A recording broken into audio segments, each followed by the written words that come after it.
மகாராஜாதிராஜ ராஜகம்பீர சோழ சாம்ராஜ்யத்தின் முடியிளவரசன் சுந்தர சோழரின் புத்திரன் ஆதித்த கரிகாலன் மற்றும் குந்தவை விராட்டியின் சகோதரன் வந்தியத்தேவனின் சிநேகிதன் திருவாரூர் தியாகராஜ பெருமானை வழிபட்டு அபயகுலசேகரன் எனும் பெயர் பெற்றவர்.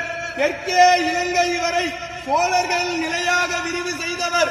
தெய்வீகமான சொல்லாற்றும் நீதிமானாக இருந்து அருள்மொழிவர்மன் சேர சோழ பாண்டிய நிலைகளை ஆட்சி செய்த மும்முடி சோழன், கலைஞர் கோட்டையை வென்ற கலைஞர சோழன், கோயில்களை கட்டிய திருக்கோயில் சோழன், மக்கள் நலன் நியாயம் காட்டிய வன்மலி சோழன், தஞ்சையை ஆண்ட தஞ்சை வல்லவன், சிவபக்தியில் சிறந்த சிவபாத சேகரன், திருமுறை கண்ட சோழன், மகாகல தெய்வீக அரசன், நம் பெரும்பாட்டன் பேரரசன் ராஜராஜ சோழன் வருகிறார்.